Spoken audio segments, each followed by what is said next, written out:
The following is an exclusive presentation of News Radio KMAN, your home for K-State athletics.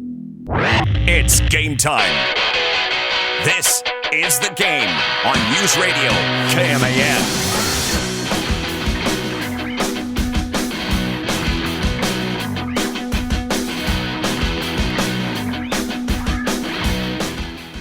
You missed all the fun yesterday.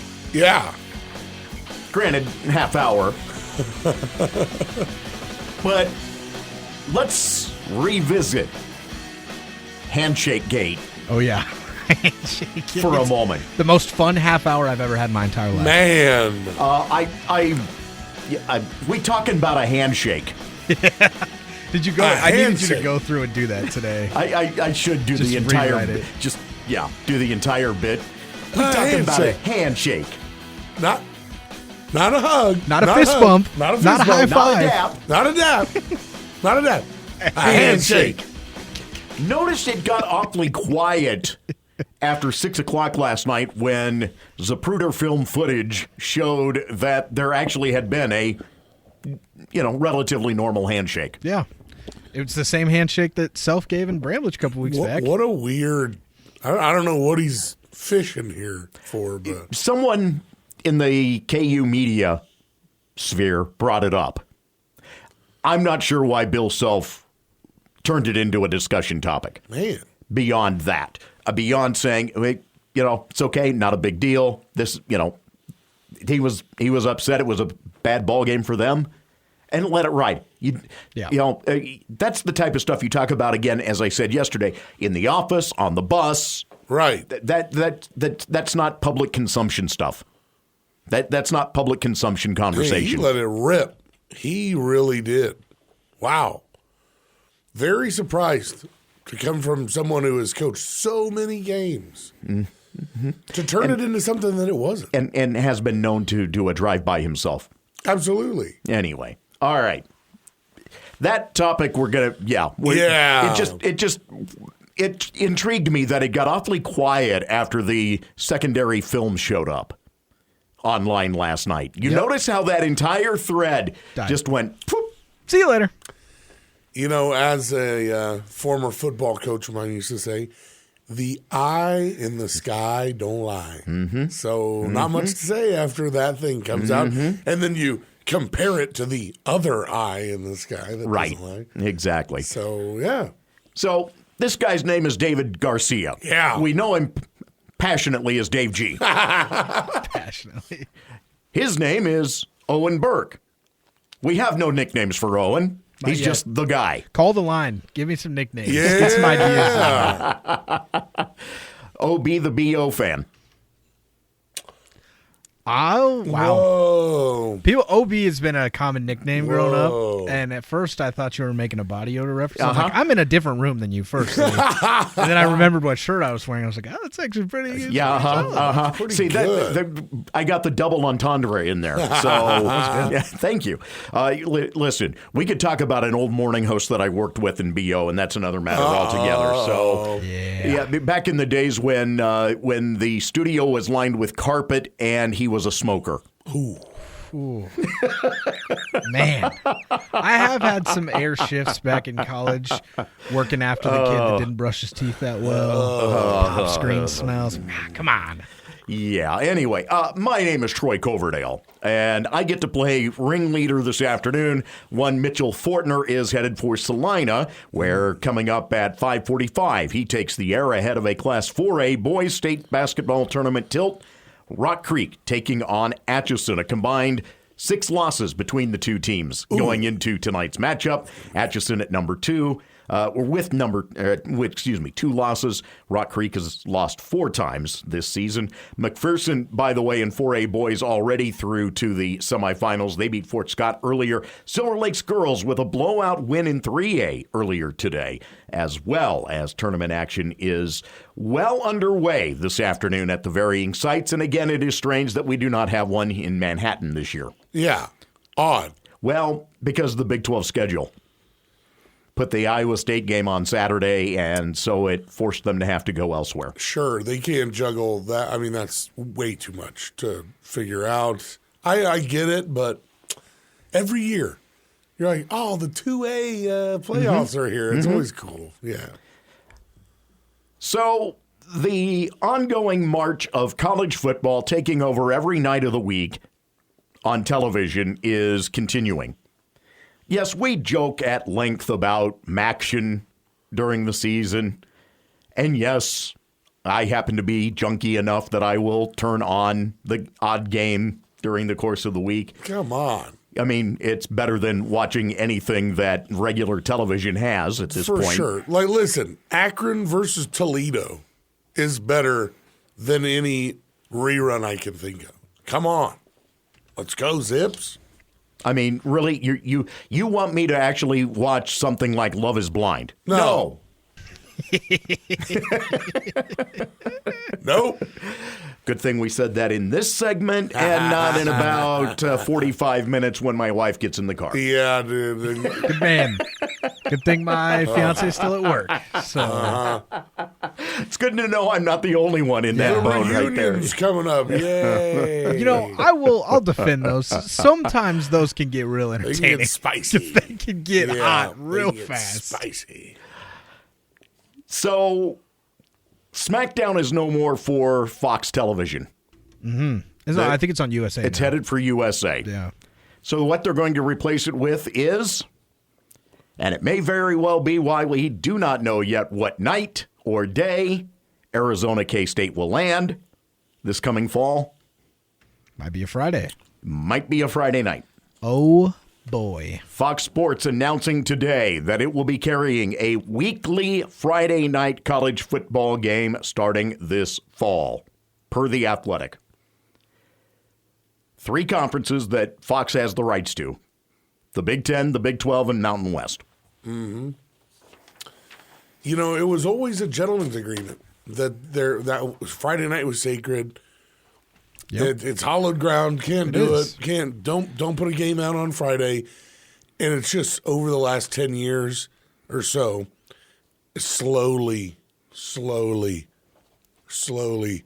people have been asking, why? Why do we not play a game on Friday? Who cares? It's just high school football. Nobody cares. Don't step on your future players. They don't care. That's why. They're like, nah. It's all about these, about the dollar signs. Dollar bills, baby. Yep. Friday night programming, for the most part, that's where you stick the bad shows, Friday night. Again, this gets into even what we talked about a while back in regards to the NFL dominating the top 50 television shows of the year. Right. And sports has become the programming that all of the networks covet. Yep. Because they recognize that audience is steady. It follows. It doesn't matter what the game is. People will show up. It's also in part why Amazon is paying through the nose for a playoff game for the NFL next year. Yeah.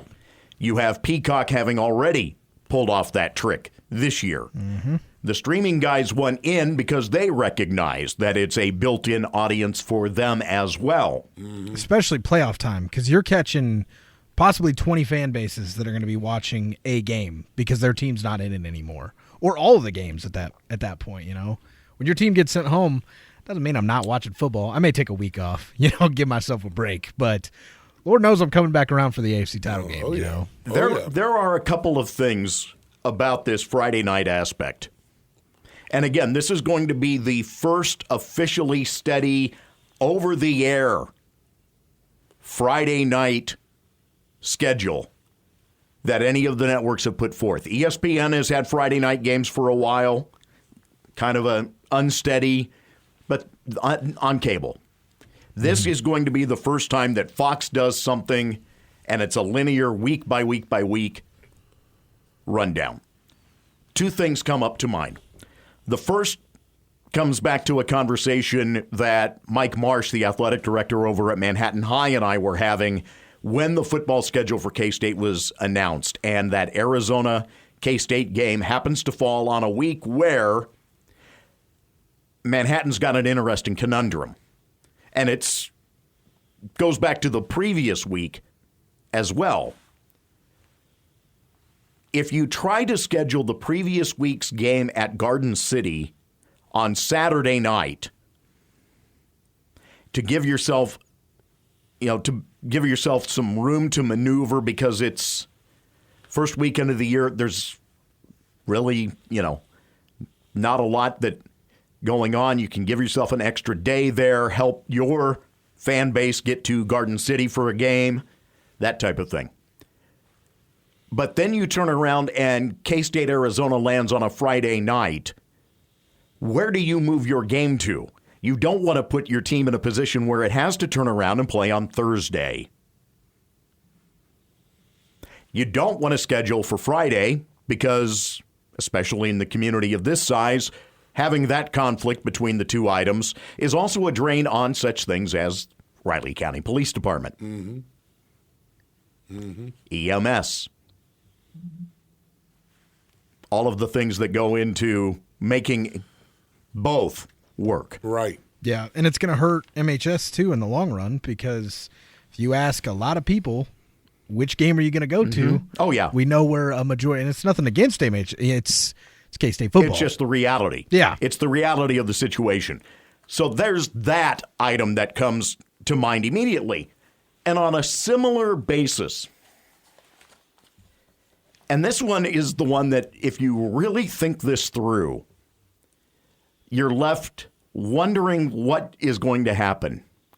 The first time that, say, Fox schedules one of those games on a Friday, say at Ohio State or at Penn State, where the stadium is locked in such a location on campus that practically every parking lot on campus turns into parking for the game.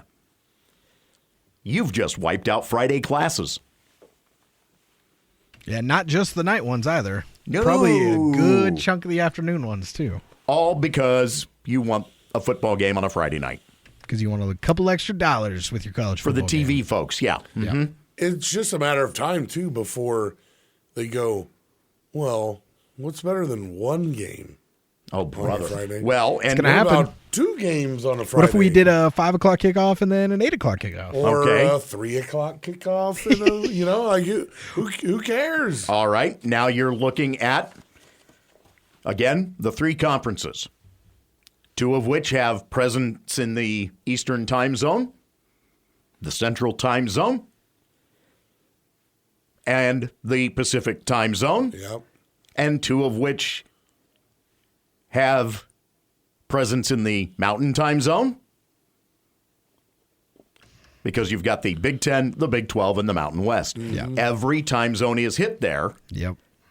Big 10, Big 12 in the East, Big 10, Big 12 in the Midwest, Big 12 Mountain West because of Colorado and Utah, Yep. specifically, Yep. and then the Pacific, Big 10 and Mountain West. Mm-hmm. Have fun with that schedule nightmare. It's more like a schedule bonanza. Glad I'm not paid to figure that out. Yeah. 'Cause I don't want to. By the way, the good side of this is that Friday nights we likely will not have to listen to Gus Johnson. Fair point. The Saturday Big Noon kickoff will remain their prime game.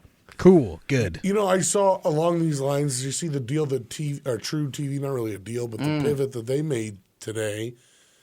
They're going to replay some NBA games. I think there are some NHL, MLB games they're going to replay. They're going to do some alternative broadcasts, and of course, with the NCAA tournament on, True TV is one of the sites for a number of the first couple of rounds worth of games, prompting the always, where the hell is True TV on my on the TV? TNT, Warner Brothers Discovery, or Discovery, not Discover, not the credit card, Discovery, really has been making this push, and it's part of why you've got the streaming package that has gotten brought up with them and Fox and ESPN that's been mentioned. And they're really wanting to make more noise in the sports world. One of the things they'll offer is a afternoon-ish, late afternoon-ish Sports Center type show on True TV with this deal. It's coming March 11th. I saw that, though, too, that some of the programming is going to be stuff that's already in-house. Right. And some of it's NBA TV related because Warner Brothers Discovery actually runs that in conjunction with the NBA. So, yeah, that's going to be very interesting to see how they approach it. While it's not going to be a 100% ESPN clone, you could be shaving off stuff from FS2. Right. That comes to mind. It's like, when do college football games end up on that channel? Even a replay. Oh, that's a replay. That's a full circle there because, remember, TBS for years did games. Used to, yeah. Including the first ever night game at KSU Stadium. That's right. And was it TBS or TNT that used to do Thursday night football? I thought TNT had TNT. Thursday night football. Mm-hmm. Had the original Sunday night football. That's right. And they said it's just going to be a block, but everybody knows. I mean, that's how it starts. And they're like, they've got to do something with this channel. It's really dying. It's one of their zombie channels. Yes. Mm-hmm. And which I would like to see the full list of zombie channels out there. Oh. And I want to guess how many will end up with some kind of sports programming on it. If it's struggling, because right now, True TV is only playing Impractical Jokers reruns. That's all it plays all day. And it's getting ready to spin Impractical Jokers over to TBS this coming season. Their new episodes are going to be on TBS. Here it goes. Yeah, let's see here. I am just looking if I can get a hold of a list. Someone did a feature on it again the other day. Okay, cool. And it's interesting that you brought that up because I had actually seen the conversation about how many zombie channels are out there right now. A ton. It's crazy what you have out there in terms of zombie, essentially, especially cable networks. The networks, they only play one or two shows back to back to back to back to back to back. I mean, I guess you could make a play that MTV2 is kind of a zombie. All they play is ridiculousness and maybe a little catfish thrown in there for good measure. But a lot of these, I think, especially if you can do that mirror thing they were talking about where they just replay something, that doesn't cost them anything. And you're like reviving a network, which will then in turn command a little more money advertise-wise, and you're just replaying a game.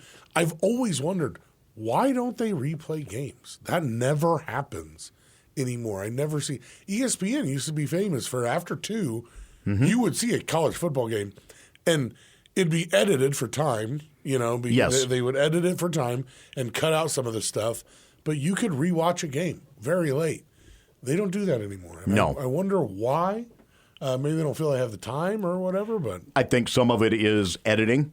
The aspect of having someone have to edit on the fly. Oh, and so they have all these cutbacks, and they're like, one of the things is we had to cut back a guy that edits the game. Oh, right? My God. Yeah. I mean, when you really think about that, Man. It's easier to just spin another Sports Center.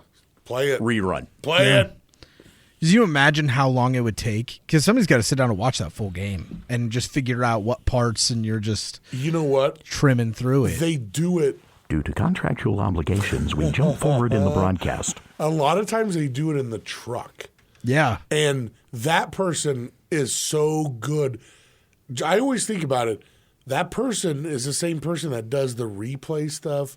And during the game when you're watching it and they're coming back from a commercial, they'll have highlights. And you're like, they put that together in 2 minutes. That has always been my favorite thing. Because, especially when you can video edit well. Yeah. And I'm like, you're coming back from halftime or just a commercial break or whatever. And I'm like, that play happened 37 seconds ago. And it's in slow-mo. Yeah, it's in slow-mo in the middle of 4 other plays happening as we're coming. I'm like, these guys are insane. Pretty good. Pretty good. That is some high-pressure stuff. Because you don't get done, what happens? You just cold cut back to the field. They're you're like, here we are. What do you mean you're not done? What is that? I don't understand what that language. What word does that? No. You got 15 seconds to explain it or finish. Or finish the project. Oh, man. Yeah, I was trying to find a list of the zombie channels, and I just got just top 10 zombie TV shows. So Right, yeah. Struggling over here. Not exactly a good rundown there. I saw it was a short part of an article, and it lists TBS, Comedy Central, and MTV as like 3 examples of it. Wow. And I would like Comedy Central is like The Office reruns. They're Yes. having. It's funny because there is one person in building who, if he's on the board at a certain time of the day, you know that he's taken over because CNN has been flipped to Comedy Central in South Park. I love that. Usually mine lands, especially like Friday nights, it's landing on a college basketball game or an NBA game. Sure, and I get that. And I get that. It's the walk in and I see Comedy Central up where I go, uh-huh. Yeah. Though I can always tell when Owen has been in watching an NBA game. Charmed is on that TV when I get in the morning. You're watching infomercials. That's what you're watching. No, Charmed. TNT is running Charmed reruns at 5 in the morning. That's a great show. I enjoyed Charmed growing up. The actresses didn't enjoy that show, but They that's did another not. matter altogether. Yeah, So- we do a whole show on that. Oh, boy. All right. We talked about the handshake yesterday. We didn't dig into all of the deets that made Tuesday night such a disappointing night. We'll get into that coming back here on the game.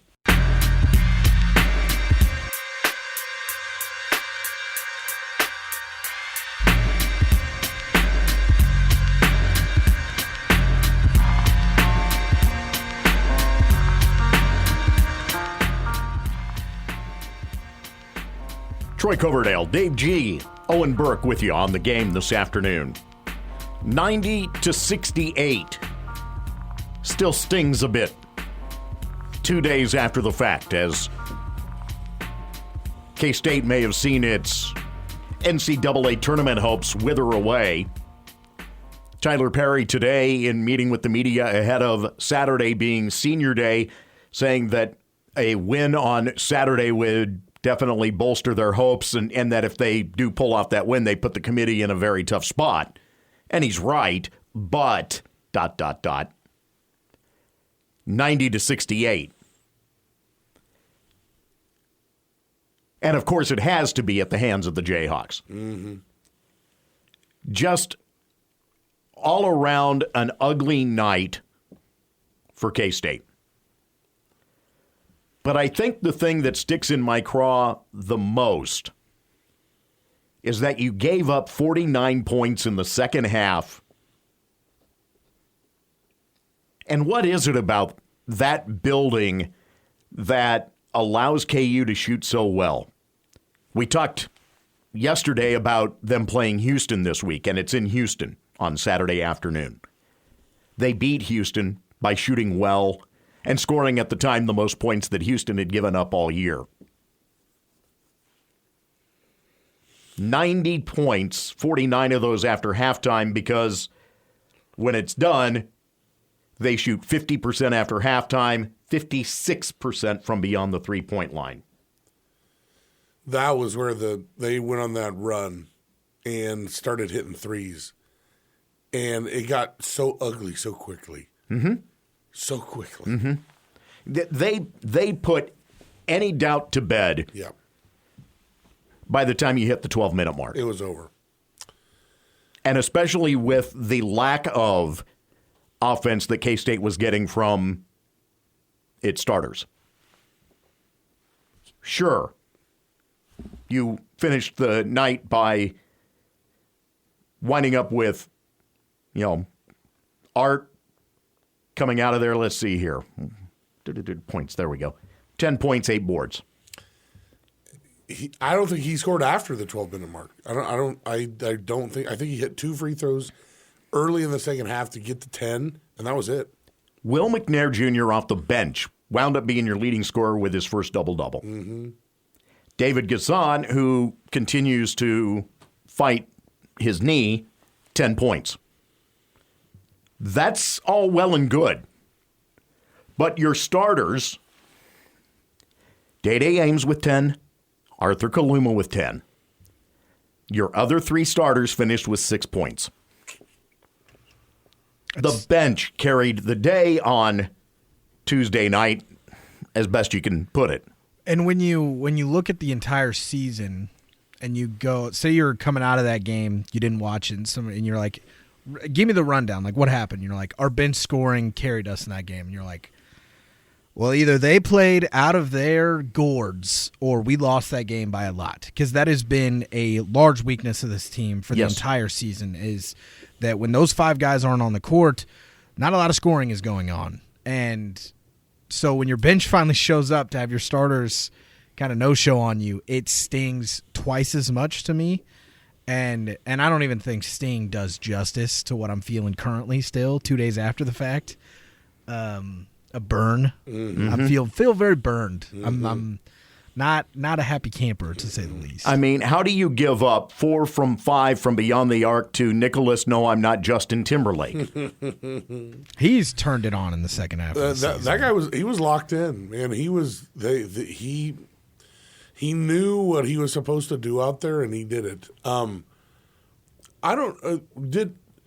Would you say, watching what you watched, did you come away going, we didn't try hard enough?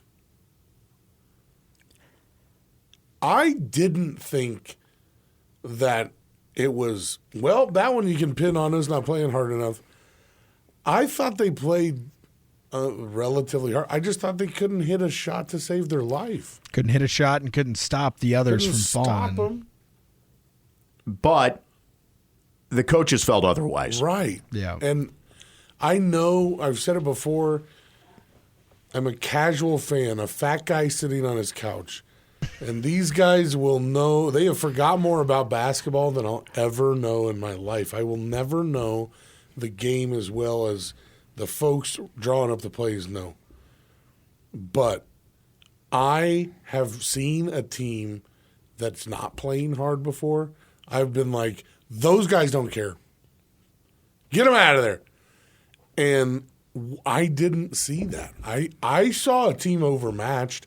I saw a team that had starters that just couldn't hit shots and couldn't get it together. I saw a team that wasn't able to create any open opportunities for their teammates. That's what I saw.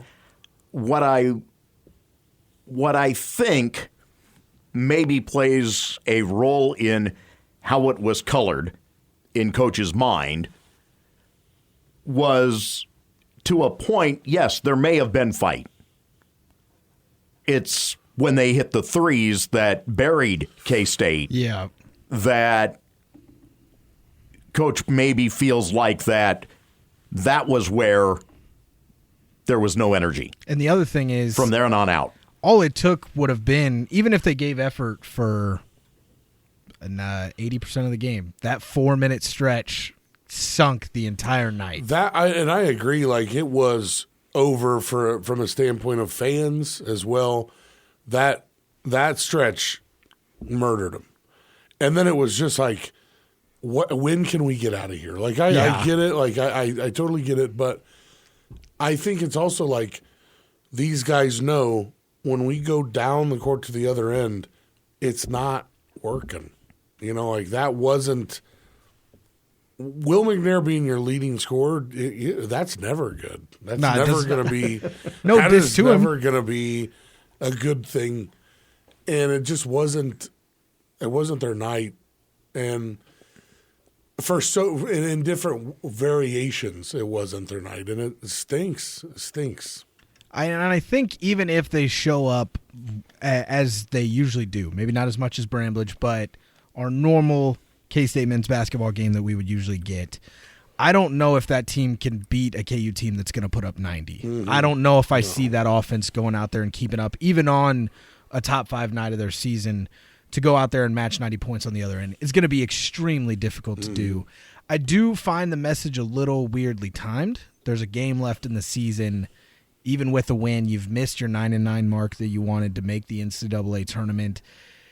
If there was ever a time to like lay it on the players and try to light a fire, I feel like with a game left coming out of your second to last game, I don't know if that's the time where you're like, this is on the guys. They've got to play better, because I could have used this 4 games ago. For sure. Give it to me before the BYU game. Right. And they win out these last 4 or 5. Even if you lose to KU, the same way it happened, but you win the 2 before, you win against Iowa State, the case looks so much better. Mm-hmm. But I think they've lost 3 of their last, or I don't know. 2 out of the last 3. Mm-hmm. That Cincinnati one, man, it's gonna haunt. And of course, it's one of those things we talked about in Mitch Palm.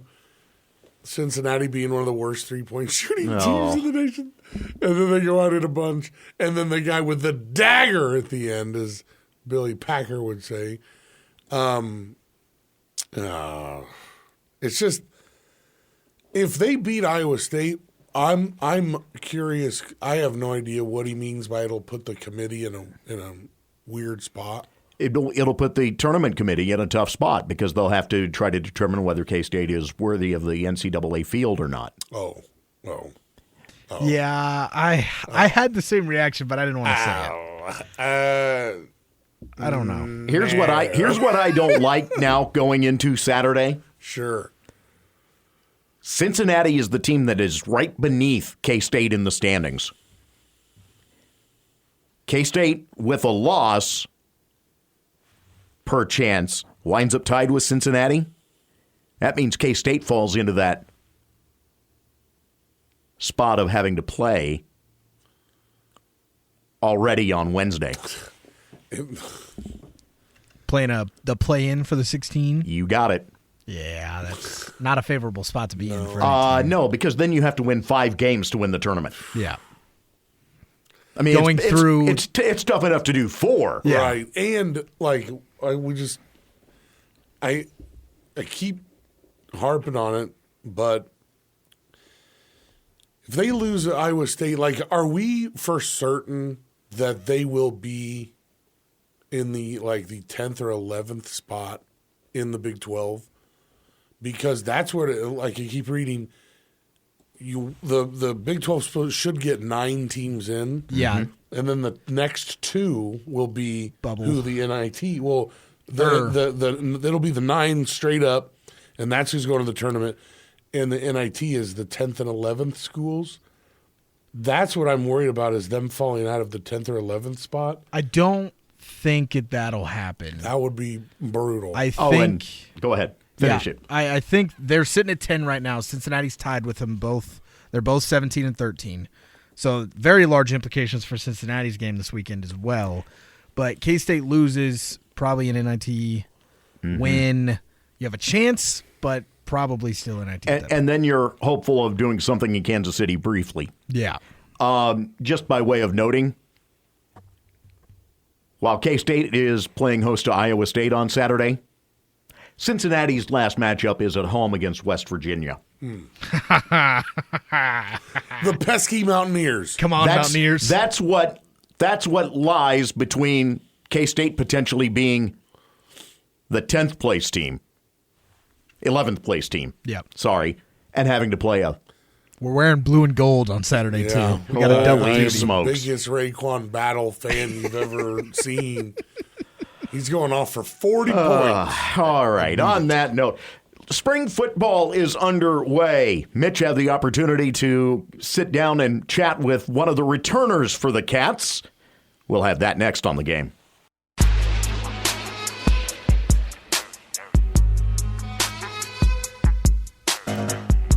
Practice number 2 in the books for the K-State football team in spring drills. That had to be a lot of fun in a nice, humid day. Oh. Coach, come on, man. It's spring, dude. Oh, it had to be said. One of those who's participating, of course, back on the defensive side of the ball for this coming season, Brendan Mott made the decision to return for a final year at K-State. He sat down with Mitch Fortner earlier this week. Walk us through your decision to come back and what all kind of went into that. Yeah, it was a long thought process, a lot of thinking, a lot of talking with my family, a lot of different people, and ultimately it came down to wanting to come back and really come back for this team, because I think this year this team is going to be special both offensively and defensively. And I said earlier that, like, Austin Moore, he was considering it too, and he came up and was like, man, thinking about coming back, and I'd love to have you with me and help lead this defense. And that played a huge factor because we've been here since freshman year together, and a place like this is so special that another year, it really made it easy. What about, you got a bunch of young guys around you now. What's impressed you about what they've brought? I know a lot of them were around last year, but what has stood out in that kind of group of younger guys? Yeah, they just seem to get better day in and day out.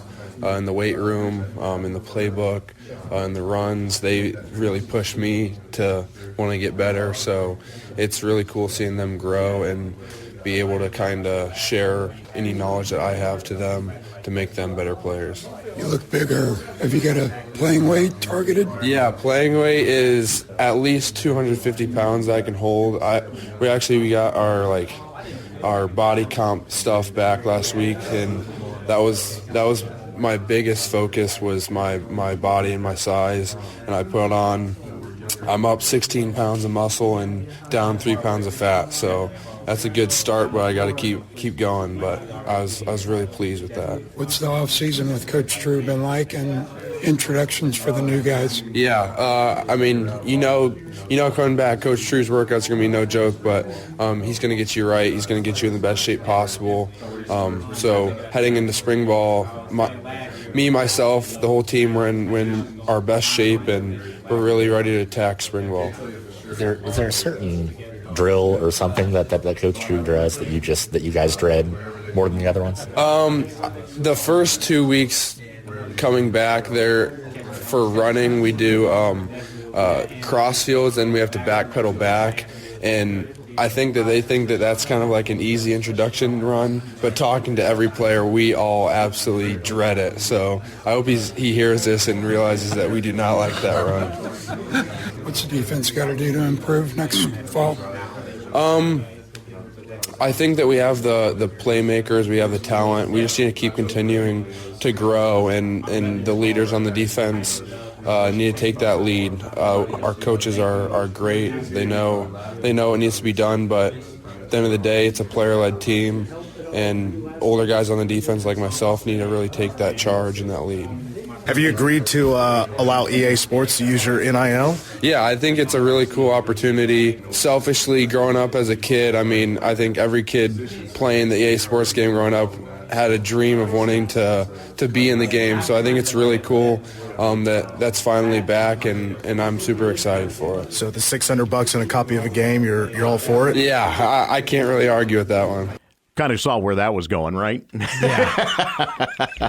Like I said, if I'm sitting there, if I'm lacing them up, just give me a free copy of the game. I don't Let's really go. need much else. Like, you can keep the 6. Let's go. Give me the game. Brendan Mott with some thoughts with the media earlier this week. That means, let's see, 2 practices down, 13 to go yet in spring practices. We continue on the game in a moment. Final thoughts on the hour as we near 5 o'clock.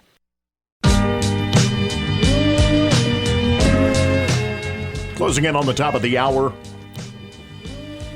did have to note, we get closer and closer to Amazon Prime's version of Fallout. Dave's in. Dave's in. I saw the trailer. hooked? Man. Ever since I first played that game, I fell in love so hard. Love it. Can't wait. Man, I can't wait. Do you still game at all? I try. I can. I mean, you sit down to do anything and it's like they're in your face. Yep. So if I have a little downtime and the wife is like, yeah, do whatever you want, I'll pop in a game. I'm looking maybe some Fallout. I might bust that back out. Walton Goggans essentially is playing the same character as he played in Justified, it feels like, when I saw the trailer earlier. Just without a nose. Am I wrong? We'll have to see. I thought in Justified he was like a bad guy, though, like a drug dealer guy. Yeah. Yeah. I'm not exactly buying in that he's a good guy in Fallout. No, he doesn't look like a good guy. No. Bad guy. No. Yeah, it's good to know that the Fallout gamer gives a thumbs up to the trailer. I hope that it lives up to your expectations. Oh, my there's God. nothing worse than a video game, or vice versa, when a movie gets turned into a video game and it sucks. I'll write it out. I'll let him make a couple mistakes. I do too. Yeah, you got to give him some grace. Yeah. Dave G, he's in the game. I like that. That's a good one. Put me in the game, coach. Come on! We'll talk a little gimmick boxing in the next hour. I promise.